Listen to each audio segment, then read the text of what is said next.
A sessão reservada do Supremo Federal, no dia de ontem, teve um forte tom político e uma busca de autopreservação por parte dos ministros. Essas informações foram divulgadas por alguns portais de notícias. Dos 10 ministros que participaram, já que a corte está com um nome a menos desde a saída de Luiz Roberto Barroso, 8 votos seriam para a permanência de Dias Toffoli como relator do caso Master. E 2 indicavam que talvez fosse melhor ele sair, deixar a relatoria. O problema foi justamente a falta de unidade, de unanimidade. Por sugestão do ministro Flávio Dino, que é amigo pessoal de Toffoli há mais de 20 anos, os magistrados concordaram em divulgar uma nota de apoio ao ministro Toffoli. E, em troca, o ministro, de forma voluntária, entregou o cargo para que ele fosse distribuído a André Mendonça, fosse feito um novo sorteio. Então ele entregou a relatoria, deixou a relatoria e aí o presidente fez o sorteio. André Mendonça foi escolhido. Porém, depois da reunião, diálogos do encontro foram publicados por um portal de notícias. As falas foram fielmente reproduzidas. E aí os ministros do STF passaram a acreditar que foram gravados de forma clandestina por Dias Toffoli. Após essa notícia ganhar destaque na imprensa, o ministro Toffoli desmentiu rapidamente e de forma veemente também. Deixa eu começar essa com o Luiz Felipe Dávila. É um bastidor, Dávila? Que horas depois o portal Poder 360 publicou falas dos ministros nessa reunião.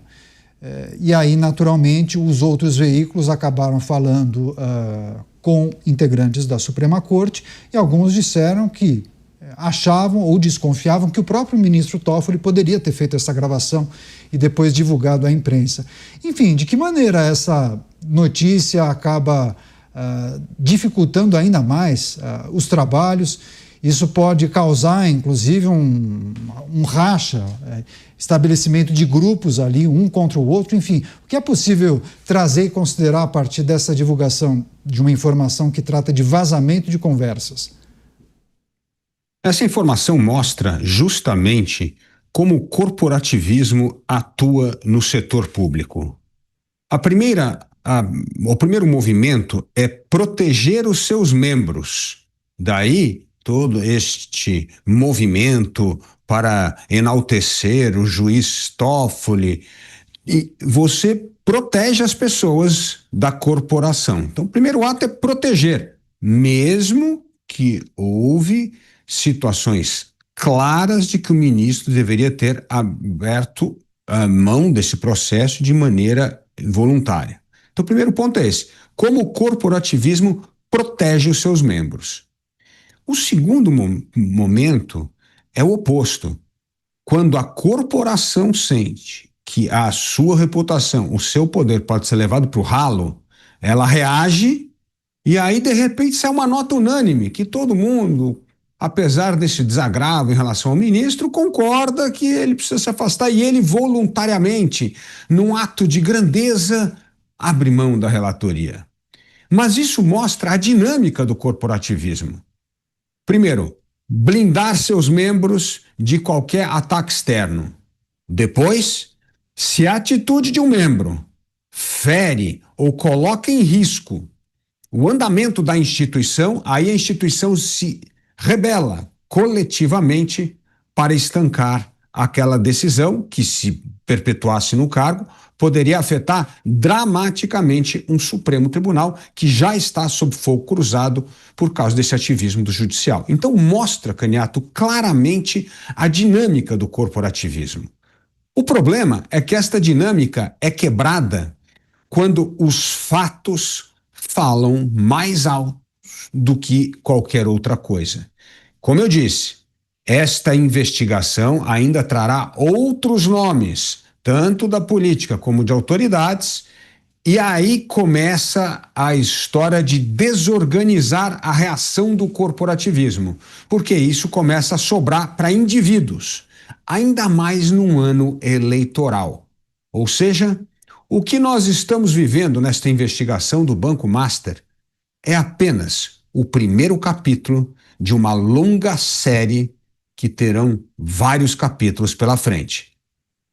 Pois é, o vazamento de informações a respeito de uma reunião que tratava da possibilidade de saída do ministro Toffoli da relatoria, trechos dessas conversas foram divulgados e aí transcritos, né? Não o áudio propriamente, mas isso teria gerado um mal-estar, inclusive, na Suprema Corte, ministros desconfiando que Toffoli teria feito a gravação e depois repassado para veículos de comunicação, mas também tem um outro aspecto que as reportagens acabaram apontando, um certo enfraquecimento do ministro Fachin, porque em dado momento o ministro chegou a questionar o presidente da corte de que ele deveria rejeitar o questionamento feito pela Polícia Federal, ou seja, na caneta ele iria rejeitar. E aí o barco seguiria normalmente na avaliação de alguns ministros, isso demonstraria a força da Suprema Corte. Alguns ministros chegaram a falar que a Polícia Federal não podia ter feito essa investigação por envolver um ministro da Suprema Corte. Ao descobrirem que tinha um ministro da Suprema Corte citado, por exemplo, no celular de Vorcaro, as informações indicam que o ministro disse que a Polícia Federal deveria pedir para o próprio Supremo autorização para avançar com aquela apuração. Enfim, um emaranhado de informações, a gente naturalmente tenta encaixar e conectar todas elas aqui para você. Você, Musa, o Musa inclusive compartilhou a informação a respeito desse vazamento e vários veículos já trouxeram isso no dia de hoje. Né, Musa? De que maneira isso acaba atravancando também as apurações? Veja, é mais das coisas impressionantes que vem acontecendo em meio a isso. Em algum momento, essas instituições que eu venho mencionando, e eu acho que é o grande cerne da questão aqui, da deterioração da confiança dela pelas ações que elas vieram praticando ao longo dos últimos anos, talvez se nós voltássemos no tempo 10 anos, me corrijam aqui se eu estiver errando um pouco mais, ou até um pouco menos, ninguém saberia dizer quem eram os principais ministros do STF.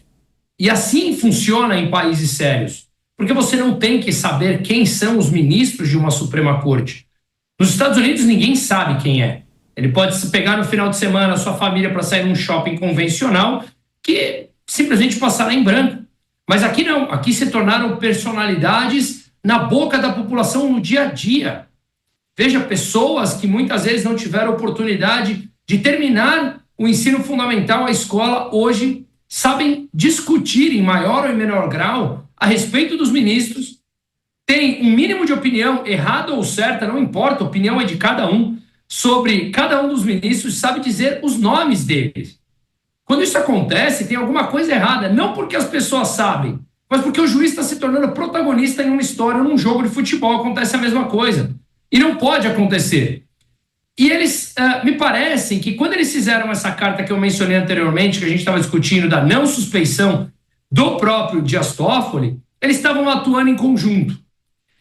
Quando a gente fala aqui no Brasil, até o passado é incerto, então fica muito difícil prever o futuro, algumas horas depois disso, quando eles fizeram essa reunião ontem à noite, começou basicamente o que pode ser uma implosão de dentro do próprio Supremo Tribunal Federal entre eles.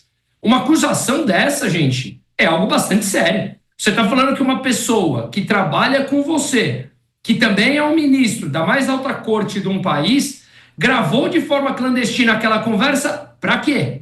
Será que seria para, se ele fosse atirado ao fogo pelos seus companheiros de Suprema Corte, ele ter algum tipo de chantagem para fazer contra eles ou algum material que ele queira usar?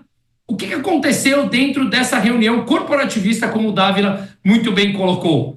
Então a coisa começa a parecer que, diferente daquilo que, quando ele saiu da reunião, vocês devem ter visto, alguns repórteres perguntaram para ele como foi o clima da reunião, ministro Toffoli, e ele respondeu com aquele sorriso excelente, aquele sorriso que a gente percebe que não é uma verdade. Então me parece que a coisa começou a ficar complicada e, lembre-se, é uma corte composta por 11 pessoas. São poucas pessoas para que comecem a ter rixas internas. E não é de hoje.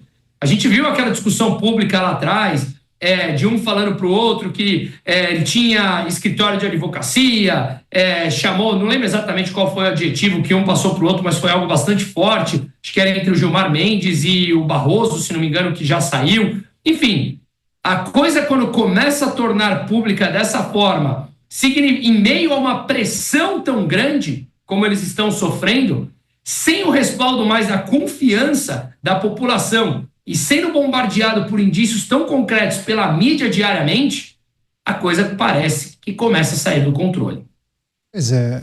Mota, tem algo a acrescentar, só para a gente fechar essa discussão?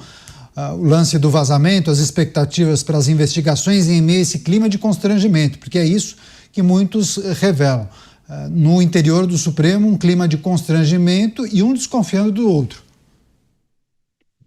O problema não é o clima. Eu imagino que essa dinâmica interna seja uma característica de lugares onde decisões importantes são tomadas. Inclusive, tem um livro muito bom sobre a Suprema Corte Americana.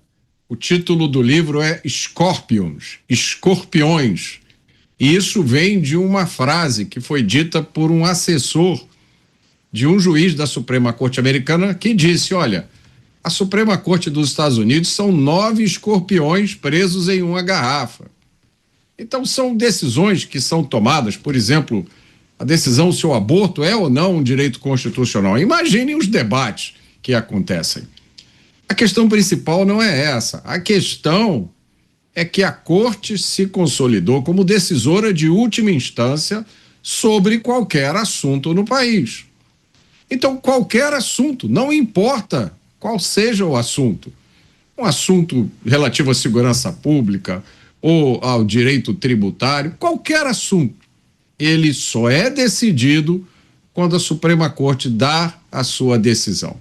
E uma república não funciona assim. Esse é o grande problema. Tá? E aí você coloca mais um ingrediente nessa situação, que é o fato de que a Suprema Corte assume investigações.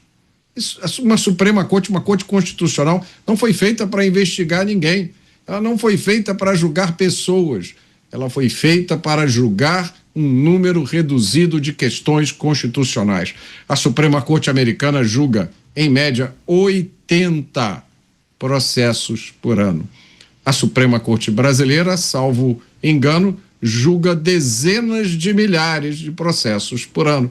Meus amigos, a gente precisa parar de olhar para o que é acessório. A gente precisa parar de olhar para as consequências e olhar para as causas.